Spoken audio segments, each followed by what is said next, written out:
بسم الله الرحمن الرحیم. د هدایت النحو د شرح په سلسله کې دا زمونږه 45 نمبر درس دی.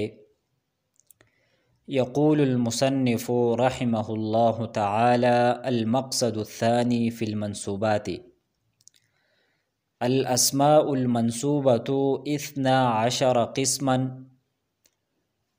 المفعول المطلق وبه وفيه وله ومعه، والحال والتمييز والمستثنى واسم إن وأخواتها، وخبر كان وأخواتها، والمنصوب بلا التي لنفي الجنس، وخبر ما ولا المشبهتين بليس. فصل: المفعول المطلق وهو مصدر بمعنى فعل مذكور قبله.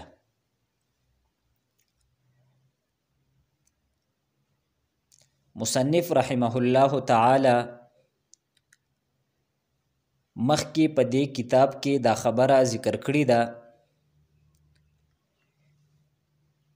چې په لومبي باب کې یو مقدمه ده، 3 مقاصد دي او یو خاتمه ده. نو د الله جل شانه په توفیق او په فضل سره مقدمه او کوم لومبه مقصد چې هغه په مرفوعاتو کې وو د هغې بیان په تفصیل او په وضاحت سره دا ذکر شو. د دې ځای نه مصنف دویم مقصد دا شروع کوي. نو مصنف فرمایي: المقصد الثاني في المنصوبات، چې دویم مقصد دا په منصوباتو کې دی، یعنی د منصوباتو په بیان کې دی. په دې دویم مقصد کې مصنف رحمه الله تعالی لومبه تمهید ذکر کوي او بیا مصنف رحمه الله تعالی په 12 فصلونو کې 12 منصوبات بیانوي. د هر یو منصوب د پاره مصنف ځان له فصل راوړی دی. نو د دویم مقصد خلاصه دا ده چې په دې کې یو تمهید دی او 12 په دې کې فصلونه دي. بل اهم خبره دلته دا ده چې مصنف منصوبات دا مقدم کړل په مجروراتو باندې. د هغې 2 وجې دي. یو وجه دا ده چې مرفوعات او منصوبات دا دواړه په عامل کې شریک دي، یعنی ته دې دواړو عامل دا یو څیز دی او هغه فعل دی. مثلا ضرب زید عمرا، نو دا زید دا مرفوع دی او دا فاعل دی، او دا عمرا دا مفعول دی او مفعول دا په منصوباتو کې وي، او ته دې دواړو عامل دا ضربه دی. او کم مجرورات دي نو دا غي عامل فعل نه وي بلکې دا غي عامل حروف جاره وي. نو چونکې د مرفوعاتو او د منصوباتو عامل دا یو وي او هغه فعل وي، نو دی وجې نه مصنف په مرفوعاتو پسې منصوبات راوړل او دا منصوبات په مجروراتو باندې مقدم کړل. دویمه وجه دا ده چې د مجروراتو په نسبت باندې منصوبات دا ډیر دي، ځکه چې څنګه مونږه دا خبره ذکر کړه چې منصوبات دا ټول 12 دي او کوم سیز چې هغه ډیر وي نو هغه محتم بشان وي. نو ته دغه وجه نه مصنف منصوبات دا په مجروراتو باندې مقدم کړل. دریمه اهم خبره دلته دا ده چې دا منصوبات دا جمع دا د منصوبون او د منصوبتون جمع دا نه ده. منصوبات دا جمع دا د منصوبون د منصوبتون جمع نه ده، ځکه چې منصوب دا د اسم صفت دی، یعنی الاسم المنصوب،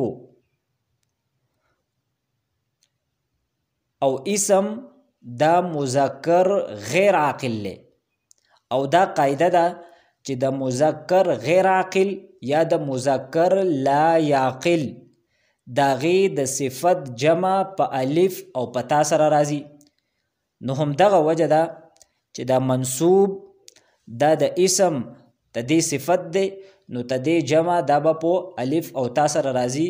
او د دې نور وضاحت دا مونږه په مرفوعاتو کې کړو چې مرفوعات دا د مرفوع جمع ده، د مرفوعتون نه ده. او هلته مونږه د نور مثالونو په ذریعه سره هم د دې قاعدې وضاحت کړو. څلورمه اهمه خبره دا ده چې اسم منصوب دا څه ته وایي. د اسم منصوب تعریف دا څه دی؟ نو اسم منصوب دا هغه اسم ته وایي چې هغه د مفعول په علامت باندې مشتمل وي.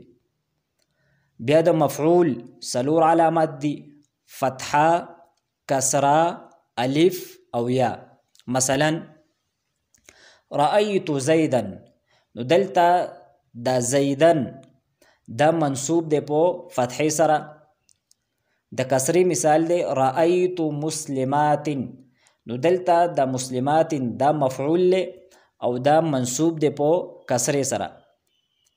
د الف مثال دی رأیت اباکا، نو دلته اباکا دا د رأیتو د پاره مفعول دی او دا منصوب دی په الف سره.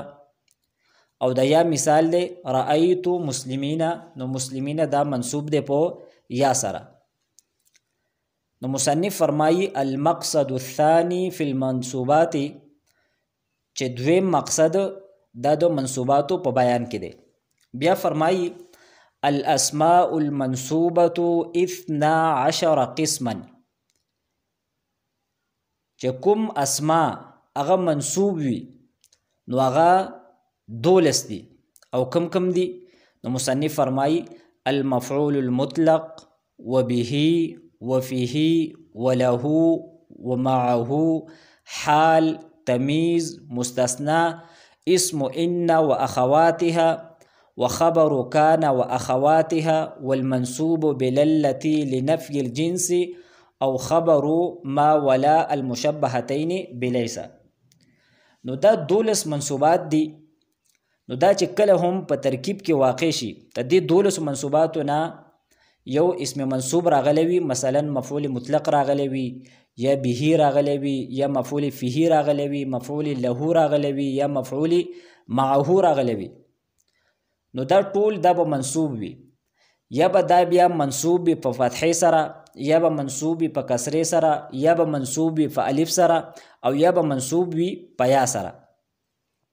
بل دا کم 12 منصوبات چې دي نو په دې کې دا کم لومبې 15 چې مصنف ذکر کړي دي، یعنی مفعول مطلق، مفعول به، مفعول فيه، مفعول له او مفعول معه، دی 15 ته اصول منصوبات وي، یعنی دا د منصوباتو اصل له. او تدینه علاوه چې دا نور کوم ودی، یعنی حال، تمیز، مستثنا، د ان او د غیر د اخواتو اسم، د کان او د غیر د اخواتو خبر، یا منصوب بللتی لنفی الجنس او خبر ما ولا المشبهتین بلیس، دی تبیا ملحقات وي. بل په دې عبارت کې د لحاظ قابل خبره داده چې مصنف دلته داسې وفرمایل والمنصوب بللتی لنفی الجنس، داسې ونه ویل چې اسم للتی لنفی الجنس څنګه چې په دې نورو کې ویل چې اسم ان و اخواتها وغیره. نو تدې وجه دا ده چې د لای نفی جنس کم اسم دی نو دا په هر حالت کې منصوب نه وي، بلکې په ډیر کم حالاتو کې هغه منصوب وي. د لای نفی جنس د اسم مختلف حالات دي، ان شاء الله تعالی مصنف په هغه باندې تفصیلی بحث کوي. کله د لای نفی جنس اسم دا مبني بر فتح وي، کله مرفوع وي، او کله هغه منصوب وي. نو دی وجنا چونکې د هغې د اسم مختلف حالات دي، هغه په هر حالت کې منصوب نه وي بلکې ډیر کم هغه منصوب وي. نو دی وجنا مصنف داسې خبره ذکر کړه والمنصوب بللتی لنفي الجنس. بیا مصنف فرمایي فصل المفعول المطلق وهو مصدر بمعنى فعل مذكور قبله. نو تدی زینا کم 12 منصوبات دي، نو باغی کی کم لومبه اسم منصوب دی. نو مصنف رحمه الله داغی بیان او داغی مسائل او داغی متعلق کم قواعد دی نو تدی بیانول شروع کی او دا لومبه فصل لی. نو په دې عبارت کې مصنف د مفعول مطلق داغی تعریف کړی دی او هغه په دې الفاظو سره کړی دی وهو مصدر بمعنى فعل مذكور قبله. چې مفعول مطلق دا هغه مصدر دی چې دا د هغې فعل په معنی باندې وي کوم فعل چې د دې نه مخکې ذکر شوی وي. مفعول مطلق دا هغه مصدر دی چې دا د هغې فعل په معنی باندې وي کم فعل چې تدینا مخکې ذکر شوی دی. مثلا ضربتو ضربن چې ما وال وکړل په وهلو سره، نو دلته د ضربن دا مفعول مطلق دی او د مفعول مطلق تعریف په دې باندې صادق راځي ځکه چې ضربن دا مصدر دی او دا د هغې فعل په معنی باندې دی کوم چې تدینا مخکې ذکر دی او هغه ضربتو فعل دی.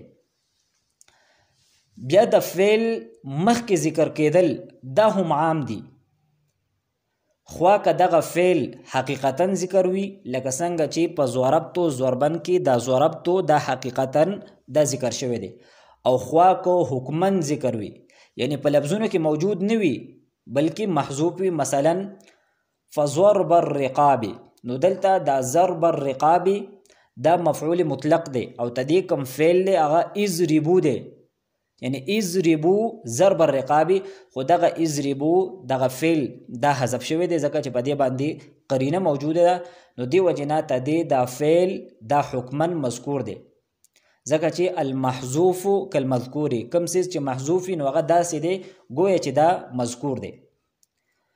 دغه شانتي د مصدر نه مخکې فعل کېدل دا هم عام دي، خوا که حقیقتا فعل مذکور وي لکه څنګه چې موږ مثال ذکر کو یعنی ضربتو ضربن یا اضربو ضرب الرقاب، نو دلته مخکې حقیقتا کې فعل دا مذکور دی یا محذوف دی. او خوا که تدې مصدر نه مخکې اسم وي او دغه اسم د فعل په معنی باندې وي نو بیا هم دا خبره دا ټیک ده. مثلا زید ضارب ضربا، نو دلته دا ضربن دا د ضاربون د پاره مفعول مطلق دی، نو ضاربون دا فعل نه دی دا اسم فاعل دی لیکن چونکه دا د فعل په معنی باندې دی نو دی وجنا دا ضربن دا تدې لپاره مفعول مطلق جوړ شوی دی. نو که مونږه په دې تعریف باندې غور او فکر وکړو نو په دې کې 3 قیدونه دي. یو دا دی چې مفعول مطلق دا به مصدر وي. دویمه خبره دا ده چې مفعول مطلق دا به د فعل مذکور په معنی باندې وي، یعنی هغه فعل کوم چې تدینه مخکې ذکر شوی دی نو دغه مفعول مطلق به دغه فعل په معنی باندې وي. لہذا ضربتو تعدیبا کې اگر چې دا تعدیبا دا مصدر دی او تدینه دا فعل مخکې ذکر هم دی لیکن چونکه تعدیبا دا د ضربتو فعل په معنی باندې نه دی، د ضربتو معنی دا وهل او د تعدیبا معنی دا ادب کول، لہذا دی وجنا دا تعدیبا دا مفعول مطلق دا نه دی ځکه چې دا د فعل مذکور په معنی باندې نه دی. بل قید پکې مونږ دا لګولی دی چې دغه فعل دا به د مصدر نه مخکې ذکر وي، نو کچرې دا فعل د مصدر نه وروستو ذکر وي یا نوي ذکر بلکې نه محذوف وي او نه مذکور وي نو په دې صورت کې به دغه مصدر ته موږ مفعول مطلق نه وایو. لکه الضرب واقع علی زید، نو دلته الضرب دا مصدر دی لیکن چونکه تدینه مخکې فعل دا نه دی ذکر شوی لہذا الضرب دا مفعول مطلق نه دی. نو چې زمونږ په ذهن کې دا خبره وي چې په مفعول مطلق کې به دا درې خبرې خامخا وي. یو دا چې دا به مصدر وي، دویم دا به د فعل مذکور په معنا باندې وي او دغه فعل دا به د مصدر نه مخکې وي. اوس راځو مونږه ته دې عبارت ترکیب لا او په دې کې کم نحوي فواید دي، نو د الله جل شانه په توفیق او په فضل سره به مونږه د ذکر کولو کوشش کوو. المقصد الثاني، المقصد دا موصوف دی او الثاني دا ول صفت دی، نو موصوف صفت دا مبتدا ده. المقصد دا مرفوع دی په ضمه سره او الثاني دا مرفوع دی په ضمه تقدیری سره، ځکه چې دا اسم منقوص دی او دا اسم منقوص اعراب دا تقدیری وي. نو موصوف صفت مل کر دا مبتدا دی او فی المنصوبات فی حرف جار او المنصوبات دا مجرور دی په کسره سره. نو جار مجرور دا متعلق دی په ثابتون یا کائنون پوری، دا بیا خبر دی د المقصد الثانی مبتدا ده پر. او المنصوبات دا جمع مؤنث سالم دی او دا غي د پہچان علامت دا دی چې دا غي په اخر کې الف او تاوی، او د جمع مؤنث سالم دا غي حالت رفعی دا په ضمه سره وي او حالت نسبی او حالت جری دواړه په کسره سره وي. الاسماء المنصوبة 12 قسما. الاسماء المنصوبة، الاسماء دا موصوف دی او المنصوبة دا صفت دی او دواړه مرفوع دي په ضمه سره او موصوف صفت دا مبتدا ده. او 12 دا ممیز دی او قسما دا ولا تمیز دی. نو ممیز تمیز دا خبر دی دو مبتدا لپاره او دا بیا جمله اسمیه ده. 12 دا مرفوع دی محلا. دلته به دا خبره هم مونږه یاد ساتو چې دا منصوبتو دا صفت دی دو اسما لپاره، خو دلته دا اعتراض کیږي چې اسما دا جمع ده او منصوبتو دا واحد دی، نو په موصوف صفت بخپل منځ کې مطابقت نشته دی. نو ته دې جواب دا دی چې کما جمع د لا یعقل وي، یعنی غیر د غیر ذوی العقول کما جمع ده، نو دا غي کم صفت دی، یا که غیر ذوی العقول دا مبتدا وي نو دا غي کم خبر دی، نو دا واحد مؤنث راوړل هم جایز دی او دغه شانتی جمع راوړل دا هم جایز دی. نو چونکه الاسماء دا د غیر ذوی العقول جمع ده، د اسم جمع ده، نو تدې کم صفت دی، نو دا واحد مؤنث راوړل دا جایز دی. بل د 12 قسما په باره کې به دا خبره موږ یاد ساتو چې د 11 نه والا د 11 نه والا تر د 19 پورې دا څونه انسی چې دی، نو تدې تمیز دا به مفرد وي او منصوب به وي. نو دی وجنا 12 تدې کم تمیز دی، نو دا قسمن راغلی دی او دا مفرد دی او منصوب دی. المفعول المطلق وبه وفيه وله ومعه والحال والتمييز الى اخره. دا 12 دا مبدل منه دی او دا المفعول المطلق به فيه له معه حال او دا تمیز دا ټول بیا تدینا بدل لی. نو چونکه مبدل منه دا مرفوع محلا، نو په دې چې کم بدل لی دا به هم مرفوع وي. او دا قاعده مخکې هم موږ ذکر کړی و چې کله د اجمال نه بعد تفصیل راشي نو په هغې کې عام طور باندې د ترکیبي طور باندې 3 احتمالات وي. دا یا بدل وي د مبدل منه دپاره، دویم دا چې دا په دې کې هر یو دا خبر وي د مبتدای محذوب دپاره، یعنی احدها المفعول المطلق، ثانیها المفعول به، او ثالثها المفعول فيه، او رابعها المفعول له، دغه شانتي د اخره پورې. او دریم احتمال پکې دار چې دا یا مفعول به دی د فعل محذوب د فعل محذوب د پاره، یعنی اعني المفعول المطلق او المفعول به، المفعول فيه، والحال والتمييز والمستثنى د اخره پورې. نو دا مرفوع ویل هم جایز دی او دغه شانتي منصوب ویل هم جایز دی. کچری بدل وی یا خبر وی نو دا به موږ مرفوع وایو، او کچری مفعول به وی نو بیا تدې منصوب ویل دا هم جایز دی. او دا به فيه له معه دا الفاظ عطب دی په المطلق باندې، یعنی المفعول المطلق او المفعول به، المفعول فيه، المفعول له، المفعول معه.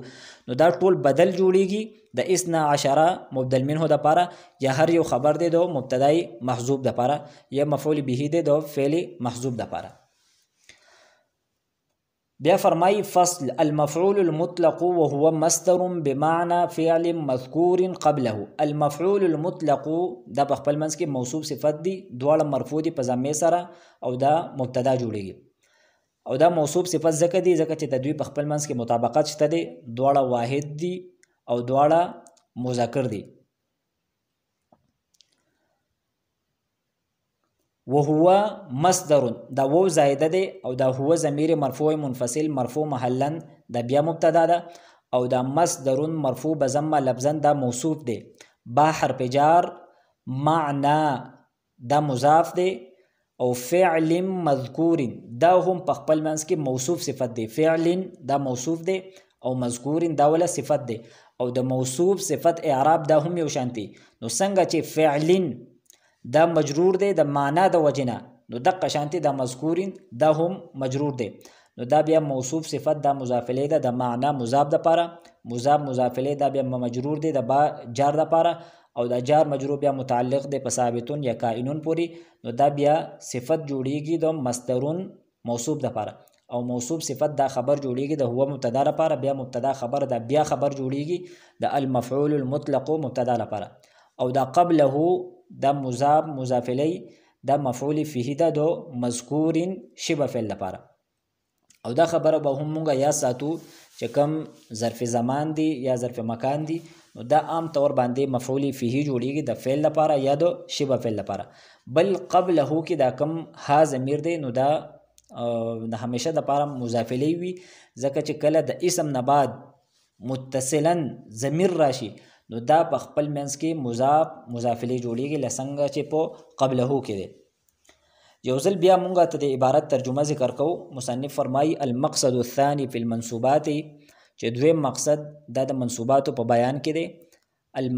الاسماء المنصوبه 12 قسما، چې اسماء منصوبه دا تدې 12 قسمونه دي. المفعول المطلق به فيه له معه، دی 15 اصول منصوبات وي، او دا نور کم ودی نو دیتا ملحقات وي. والحال والتمييز والمستثنى واسم ان واخواتها وخبر كان واخواتها والمنصوب بللة لنفي الجنس او وخبر ما ولا المشبهتين بليس. بیا لومبی فصل دا د مفعول مطلق په بیان کې دی. نو فرمای المفعول المطلق وهو مصدر بمعنى فعل مذكور قبله. په دې عبارت کې مصنف د مفعول مطلق تعریف کوي او هغه په دې الفاظو سره کړی دی چې هو مصدر، د هو ضمیر د مفعول مطلق ته راځي دی. هو مصدر بمعنى فعل مذکور قبله، چې د مفعول مطلق د هغه مصدر دی چې دینه مخکې کم فعل وي نو دا د هغې په معنی باندې وي، او تدینه اخو بیا راتلونکي کم عبارت دی. نو مصنف رحمه الله بیا په دغه کې د مفعول مطلق مختلف قسمونه بیانوي. ان شاء الله تعالی په آینده درس کې به مونږ په هغې باندې بحث کوو. واخر دعوانا ان الحمد لله رب العالمین.